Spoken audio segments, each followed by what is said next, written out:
Today we're going to be hitting our top favorite ports, each one different than the last, but I think we might have some overlap, so it'll be interesting to see where we're going with this. But what makes a favorite port to you? Just three little brief things. Personality is one of the big things, so just kind of what the port brings in life, because you've been to some ports and they just feel dead and empty, or once you leave the port itself there's just poverty, and there's as beautiful as it is, watching 10 kids try to stop the bus to get $5 is not overly exciting to see. So rough. What is the life of the port? Great phrase for it. That's one of my big things. And so what's the personality that's going to be there? What variety the port offers, or like specifically what the port offers itself for you to go find. Is there a reason for you to be out there, or is there a general amount of stuff that's going on? What you need to do that day. Yeah, what do you think I'm missing? Thanks for listening. Welcome to Crewzin in the Void. Let's hit the sticks.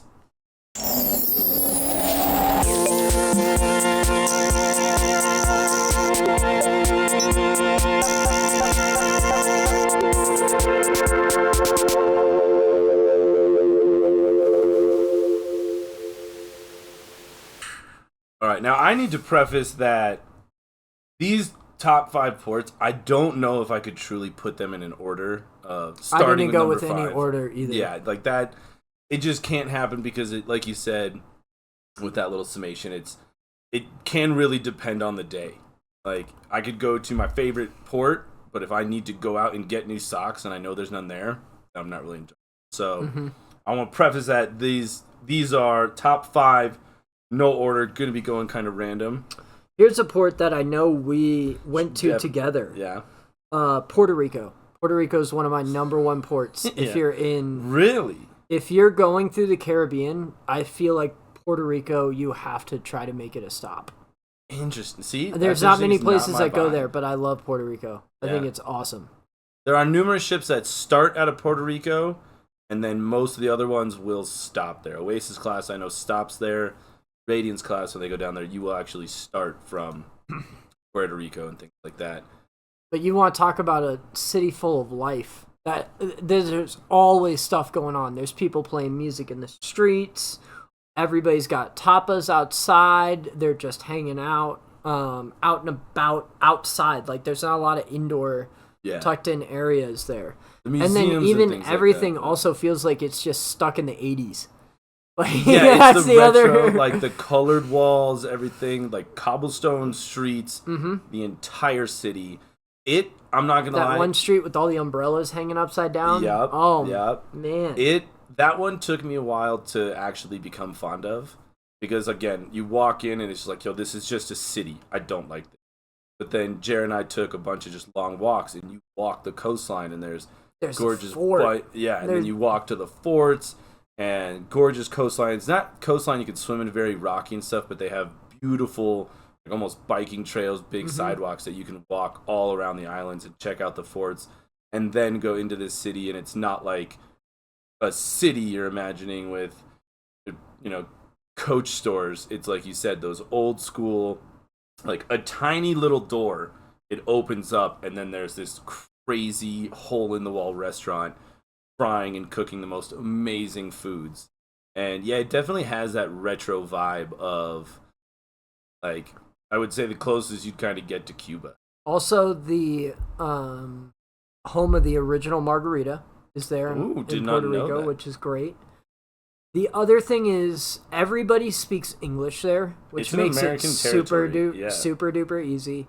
And they also have, their city is large enough that they have every type of food that you could want. This is true. So if you don't want to get out and get Caribbean food or Spanish food or particularly Puerto Rican food, you can go find anything that you want outside of there. You can find a simple sandwich shop if you have dietary restrictions or anything along that. It's easy to find. Yeah. It was the first place I really tried plantains.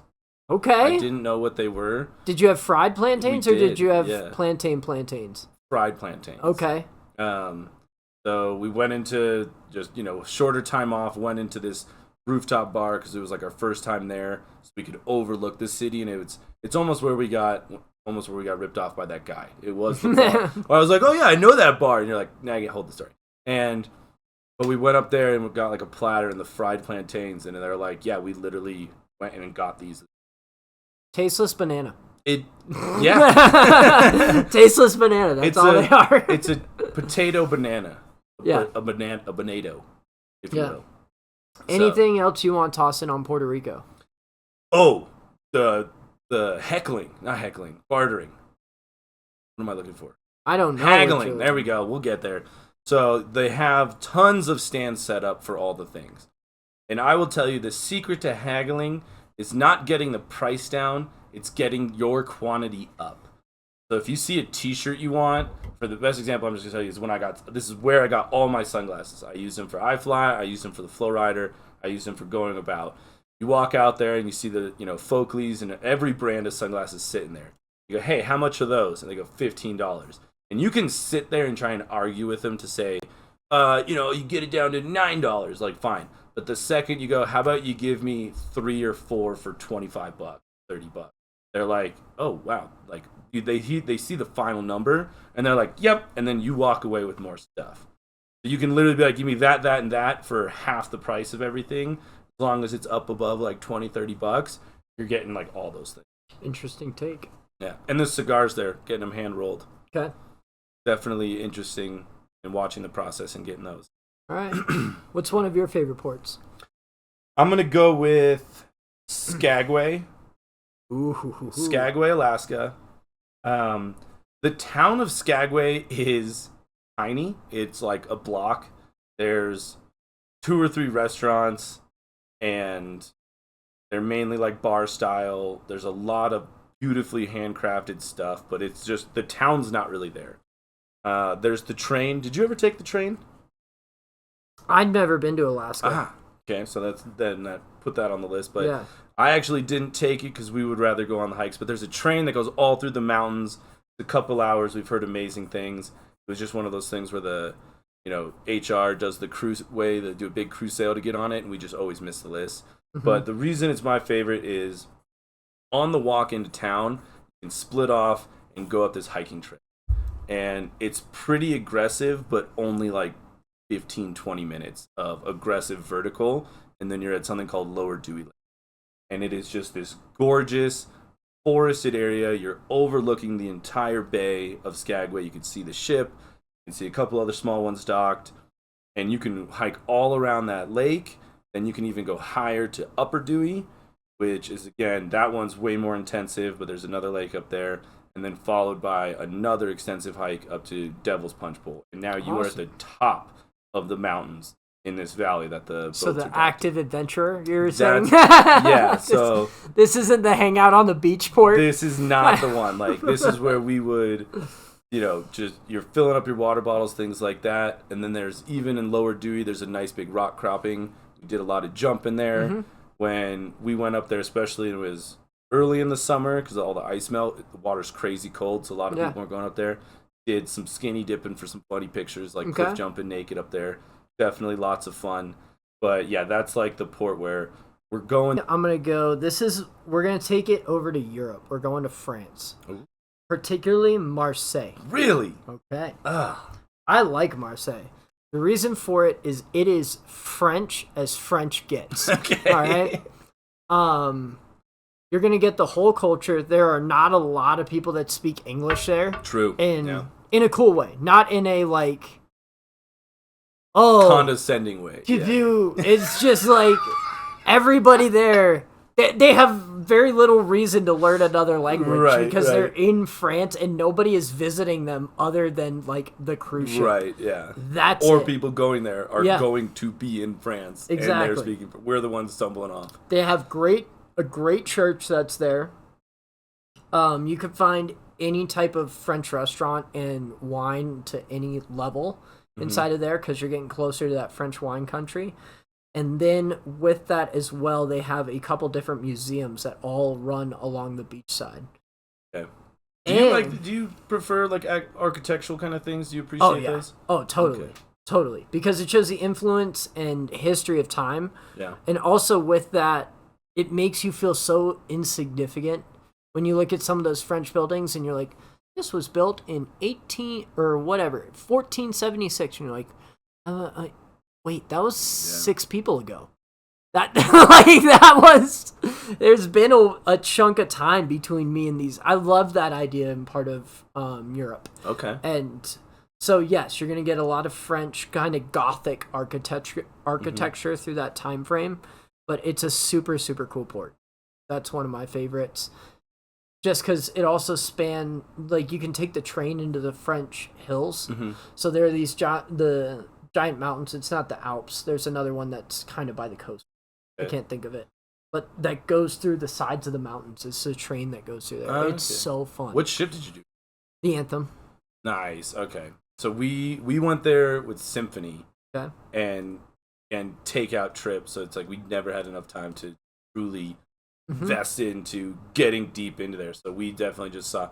I went out with Irish and Scottish English guys. So they're like, hey, where's an Irish pub? I was like, guys, we are in France. Please, can we try something else? And then you look at the menu for wines. They're like, well, I don't know anything about wine. So, yep, to a pub we go. So. And also there is the Chateau des Oeufs, which is the prison that they based Count of Monte Cristo off of. If you're a fan of Alexander Dumas. Sure. I mean, he wrote The Three Musketeers and Count of Monte Cristo and Man in the Iron Mask. Yeah. That's all Alexander Dumas. Is it? Yes. I thought it was Leo. Okay, no. I mean, D'Artagnan's just, original OG. The original John Wick. So, okay. Yeah, again, we just didn't have the time to invest. So, it's one of those where you need to take a different look at it for different perspectives. Again, we preferred more of the active things than bouncing around and checking out the art. It was hard for me to appreciate architecture. When I saw it, you could definitely have the appreciation, but a lot of other times, I guess there's nothing else to look at. I'll look at that. That was my idea. Not what you need. 3 ports down. Who you got next? Naples, Italy. Ooh. So okay. One of the main reasons we absolutely love that is right out the port, the restaurants, every single restaurant you get into, we would order prosciutto, buffalo mozzarella. It is like, that's the starter thing. Italian style, they just bring you out a bunch of bread and butter and olive oil and vinegar and stuff like that. Vinaigrette. And then we would just be like, give us the prosciutto and mozzarella platter. And they're like, okay, do you guys want main course? We're like, no, just the prosciutto in Europe, in Italy especially, they like throw it at you. Here, when you go try and buy it, it's like $12-14 a pound. There it is less than a quarter of the cost. They just dump it on you. And we would just make meals of just bread, meat, and cheese everywhere. You weren't terrified to walk through those streets in Naples that were as wide as this table? Yeah, so... And people are flying in cars like that. That was horrifying. That was definitely way worse than New York. Yeah, you're wandering on the streets, and that's where it's like, especially our first grouping at times in there, you're like, yo, follow the crowd, because I have no idea how these intersections work and how we actually, like, are we supposed to, we're going to walk down the street that the cars are just flying down, then the pedestrians stop, then the cars start going again. Yeah, it was very aggressive for that, but again, you learn the flow of the city and then get in there. Still terrifying. That traffic there was horrifying. I mean, I also looked at it, it's like, it's not American cars, so it's a lot more like scooters and stuff, so I'm like, oh yeah, God forbid I come home and say, hey guys, what'd you get hit by? A Fiat? Like, yeah. So I was like, I could definitely take a hit from most of these scooters, but, otherwise let's just try and follow the crowds. All right. Alley-ooping off of Italy. Oh wait, I'm not done. There's more. Oh, okay. Because Naples that port is a really quick jaunt over to the train station that takes you up to Cinque Terre. So we would go up there, and we would do a bunch of cliff jumping at Monarola. Yep. And again, time constraints, not always able to. You can take the train to all the different cities, and we kind of try and walk to one or two. But for the most part, that's when we were going to do, get lunch, go up there, cliff jump, do an activity, and back to the ship. So that was definitely one of my favorites because I had the ability to go to like the city of Naples or the 5 other cities, and then those cities themselves need no reasoning of why they're just phenomenal, and everyth's there, ranging from the food, the hikes. So. Absolutely stunning. I chose a spot in Italy as well, Spezia. Ooh. All right. This is a super Italian little port town. Yeah, I forgot about Spezia. It is the gateway port to Florence. So you're going to go there and you're going to take a 45-minute shuttle into Florence if you want to go. I don't even recommend doing that. I recommend just hanging out in that little port. And the town, again, just like Marseille, everybody's going to speak Italian. You're going to find whatever you need in that port. They've got grocery stores. They've got just anything you could think of in a normal city. But it's all going to be the Italian way, so you can go part of it, be a culture. They got great food. But the other thing is you are about, I'd say, 3 miles from the Italian countryside.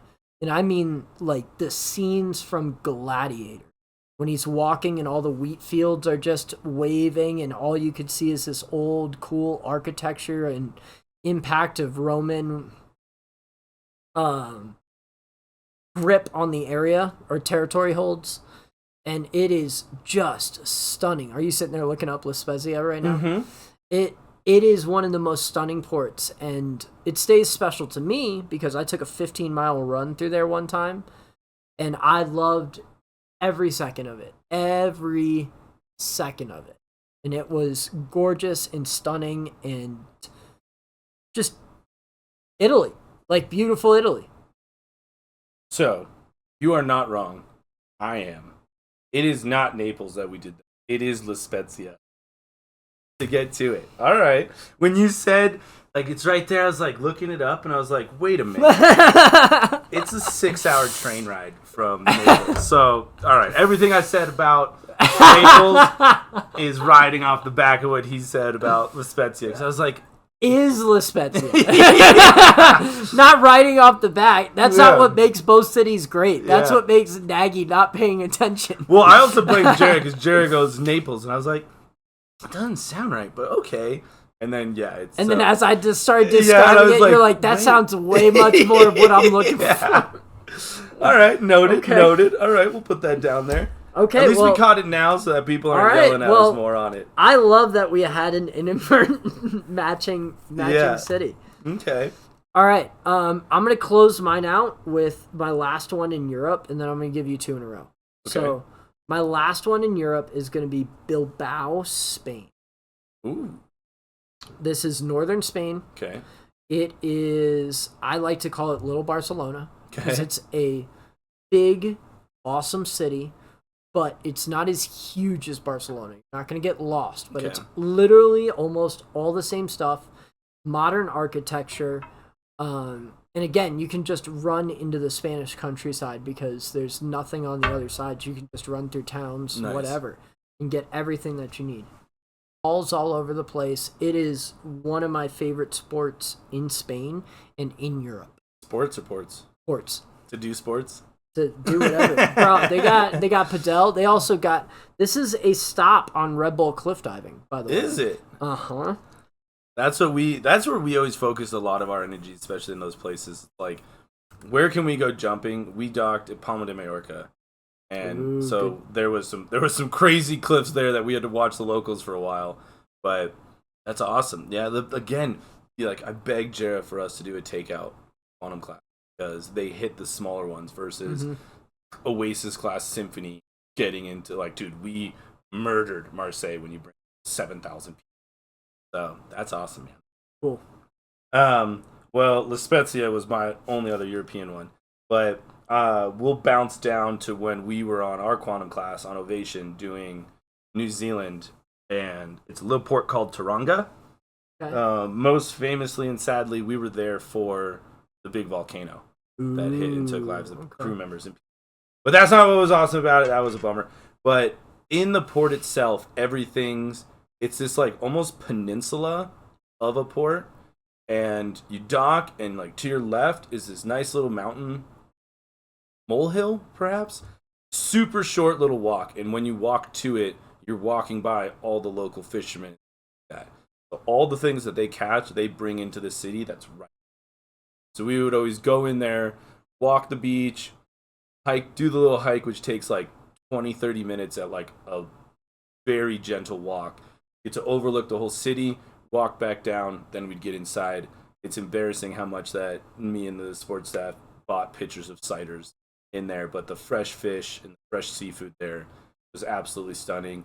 And then the beach always had a bunch of like food carts and things like that. Mm-hmm. That you just want to like, do you want to go sit down at a restaurant? Like, nah, dude, it's a beautiful day. Let's just grab some.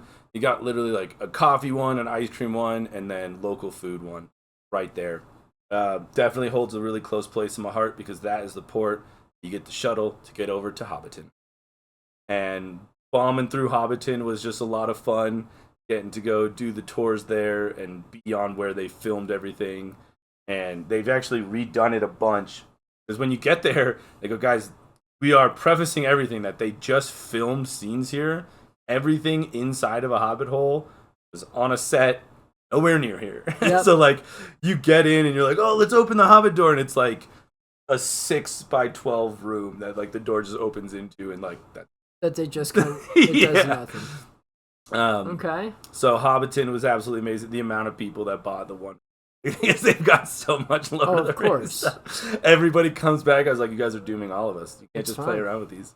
And then they had an amazing whitewater rafting excursion. I believe it's the world's biggest commercial waterfall. I'm noticing a trend in your big adventure ports. They have to be. You need adventure ports. Yeah, like that is what we always focused on because it's not a lot of going to museums or going to do other stuff. When it was a time crunch, it was like, yo, we need to go out and exert energy in a foreign land. So, yeah, going and doing the whitewater rafting was absolutely so much fun. And they take care of you so well for it. And like, I think we watched like it was a big crew day that went, and we watched like 2 or 3 of them just like all flip. Like, I think Jason Jakes was under the water for like a good 40 seconds at one point. Where you're like, did we just lose our supervisor? But yeah, no, definitely about the adventuresome of doing all. Going to be key for what I'm. Okay. Leading right into Papiti, French Polynesia. Never been. Tell us more about it. So this is on the crossing. So the ships that do like crossing of what? The Pacific. Okay. The Ring of Fire. So you're going from either Seattle down to New Zealand or Sydney, but Sydney back to America. And on the way up, it hits French Polynesia, it's Tahiti, it's Fiji, things like that. And again, Jara, married her for a reason. She's always looking up the crazy hikes to do. And we found one called Fautala Falls. And we had to find like a third driver that we're like, we want to go here. He's like, we had to like find a bunch of them. We had an absolutely bonkers adventure that I'm going to get into another time on how that whole disaster went. But it ended up with my buddy Josh and I staring at a 900-foot waterfall in the middle. And again, story for another time. But then you get back down to the city, and it was one of our few ports that we were doing very late leave. So you got to see the port at night. Then you see all the restaurants open up. That's something special, man. Yeah. That you got to see in a lot of European ports and a lot of Alaska too. Yeah. You leave right as the sun's going down. Yeah. And like something that a lot of travelers don't know is like the amount of times as crew that we would just appreciate sitting on land when it's night is so underrated. Just having dinner, having a beer, having tea, coffee, and it's like, Daggy, what are you doing? Like, I'm just staring at the ocean in the boat because I'm not at work. Like, it's almost like being back on land, especially when you've been on the boat for 5, 6, 7 months that you're just like, I haven't had an evening relaxing session that hasn't been like at the cruise. And everything's, French French Polynesian style, like straw roofs. They got karaoke with wide open bars, so even passing by, you can just stop and watch and enjoy. Got to observe some of the shows they do, which is like Wapiti style of almost like the haka and things like that. So just that island life where you can really enjoy it. But a lot of culture. But unfortunately, it was one of those ones that like you wandered off too far at night and you went to people that were trying to sell you a bike. Begging for something, like, okay. So a little bit of a, facade thrown up, but again, to go there and immerse yourself in that culture, you could also find the bungalows. So the last port, we both had the same. Yeah. Which we knew that one was coming. La Spezia caught me by surprise, honestly. For me as well. I was about to say. So we both had Cozumel, and Cozumel is a staple for the Caribbean in general. Absolutely. Like, I would say this is probably the number one port in the Caribbean for me. It's hard to if you're going to the Caribbean, make sure this is on your stop. Yeah. Okay. So, first of all, there's anything and everything in Cozumel. Yeah. There is Mexican food, there is Chinese food, there's Hooters, there's... You name it. There, and escape food-wise, rooms. We did an escape room in Cozumel. Escape rooms. You can rent a scooter and go around the whole island in about, I don't know, 2 hours? I never got to do that one. But yeah, but like no, about 2 hours. You can travel around the whole island, like buggies, scooters. You can rent full-on cars. There's literally a car rental place right outside the main port. And it's all, like, high-end cars, too, or, like, dune buggies. Yeah. And the other cool thing is there's a lot of empty beaches in Cozumel, too, where you could just go and hang out and do whatever with whoever. Yeah. And, again, if you want to do it on a buggy, you want to just ride your scooters out there, you want to jump in a cab and tell them to just drop you off here and hang out with the family, just you guys, and take some awesome pictures. You want world-class scuba diving because there's coral reefs and free diving absolutely everywhere at every turn. That's where I was going to propose to Jera.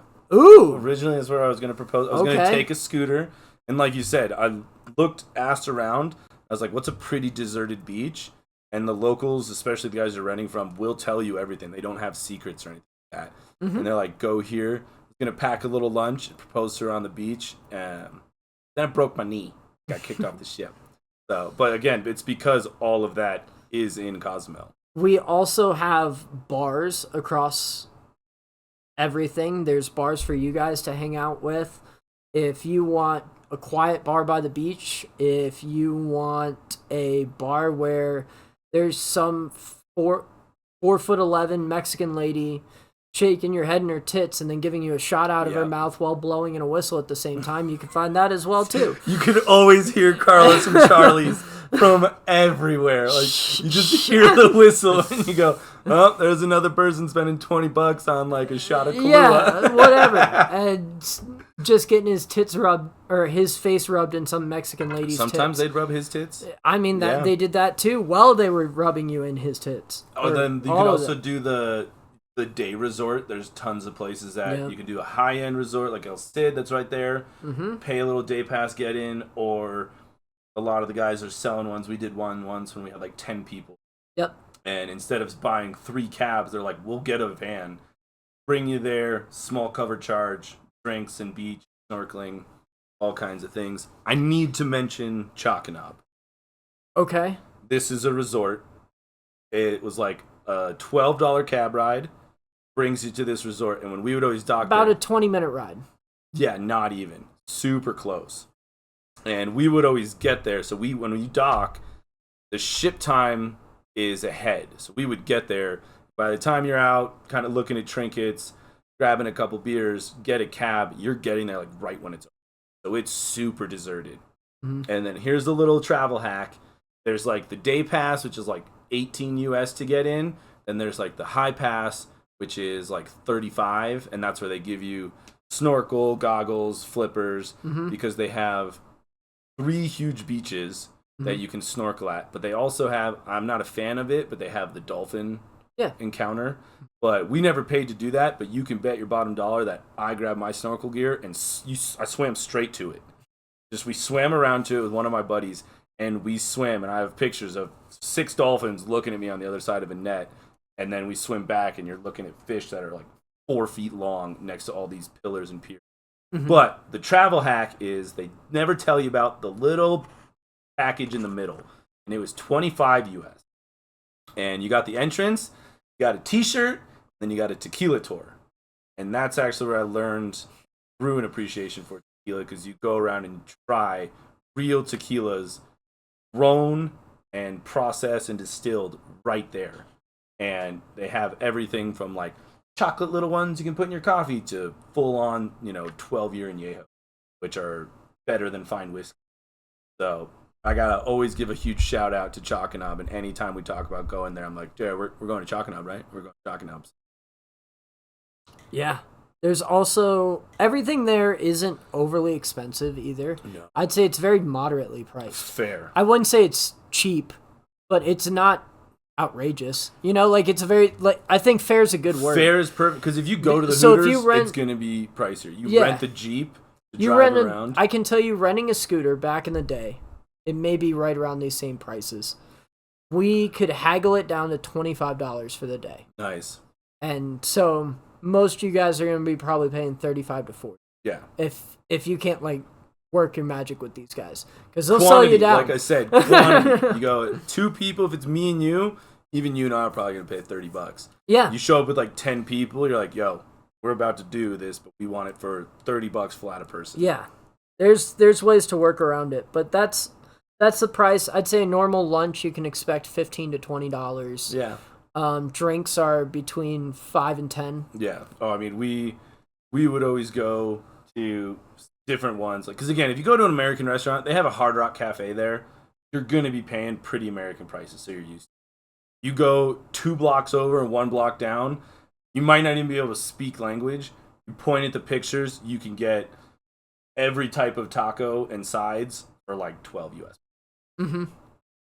And let's talk about Mega, because Mega's awesome. So Mega is their grocery store that they have there, and it's a giant chain grocery store. So think of our Walmart, but everything is Mexican prices, which is awesome. So it's cheaper there. They'll round up if you have cash, but nobody's trying to screw you over. Well, we've mentioned it before. Yeah. You use cash, you get the best rates. But compared to what you get anywhere else. They had everything, anything and everything you could think of. I had a buddy who bought an Xbox there while I was buying groceries and laundry soap. It is truly closest to a Walmart. Deodorants, baby wipes, diapers. So this is one of the other reasons that I should say everybody should include this in their trip, because it's an awesome spot and it's also a gorgeous safety valve for anything that you might have forgotten, or if you now realize that your body is so sunburnt that you don't want to pay exorbitant amount of prices, you could go there and get your CBD, aloe vera, whatever, for the exact same price anywhere else. Yeah. And then the other thing is the Mexican candies. Bro, the amount of Mexican candies you could get at Mega, and let me tell you, the Mexicans would love carrying around these candies and giving them out to people too, because I concur. They have the widest, best variety of candies. I haven't been to Japan yet, but right now Mexico takes the cake for me. Yeah. Japan was amazing candies. I'm not a huge candy guy. I like my cakes. Look at me. I'm a cake and cupcake. And wheat. But Jera loves her hard candies and the chewable candies and things like that. And I think the self-care aisle of lotions and sunscreens was just as big as the candy aisle. I say as big as the candy aisle, not the other way around, because it is just a shoot of every type of sugary treat, and especially after you get back from a hot, salty beach, throw some sweet little candies in your mouth. That was an amazing way to do it. And from a traveler aspect, it's one of the best, like you said, safety spots to pack less. And usually Cozumel's your second stop halfway through. You can go get anything you need. We're actually out of this. This one spilled, whatever. Okay, cool. Save some time and money. wait for Cozumel, and you can go. You're also in port forever. Yeah. It's a 16-hour port, so Yeah. you are never rushed in Cozumel. That was the beauty. If you get to the point where you're rushed in Cozumel, you are way too drunk to be off the ship in the first place. I even knew of numerous crew where, like, the buggies, I will put a caveat, the, like, crazy dune off-road buggies, everybody drives like a complete jerk, so they're just beaten down, but there was a group that went out, it broke down. We've all They had were able to, like, stories. walk back or hitch a ride, do whatever, get another one, still do the full tour they wanted to get, and get back to the ship for work. So you have more than enough time to do anything and everything that you want. So yeah, and don't go to Margaritaville in Cozumel. Don't go to the Hard Rock Hotel. Don't wait. Go in, get your T-shirt, cool, but go experience like a place that is the most beautiful meshing of. Find some random zipline tour. That's the best part. That's Chalk and I had it. Chalk and I had laser tag and zipline, and we were like, okay, we don't want to do that because we're literally working zipline this afternoon. But I was like, the fact that this is here, this close to port, for an amazing day for maybe $30 a person, and here's some other insider info. You are part of the Mexican healthcare system when you are down there. Which means everything is dirt cheap. Yep. And you don't need a referral, nothing. They're chiropractors. You could just show up and they'll charge you $50, crank you out, and send you out the door. The massages. The massages. Tattoo you can find parlors. Everything. Again. All of it's there. I don't really recommend getting tattoos. I was about to say, I wasn't going to bring that one up, but you could. I mean, if you and your friends, it's a bachelorette party, or you want to put your families, I don't know. Yeah. Whatever. It's there for you. We got you, okay? Numerous crew would do it, and I was like, dude, I would never. Like, one of our friends, Olivia, got a full spine tattoo, and then was working Flow Rider that day, and I just see her, like, crazy arch back. I was like, you okay? She's like, every time the water hits my shirt, it just burns. Yeah, not ideal. Lots of that's on you. Lots of Aquaphor for you. But we saw plenty of people get tattoos on those ships. So. Oh, yeah. I mean, just, like, all things, you get a tattoo, you just have to care for it. So it's like, you don't go get a tattoo, then go swimming in the ocean. Don't be dumb. But, all right.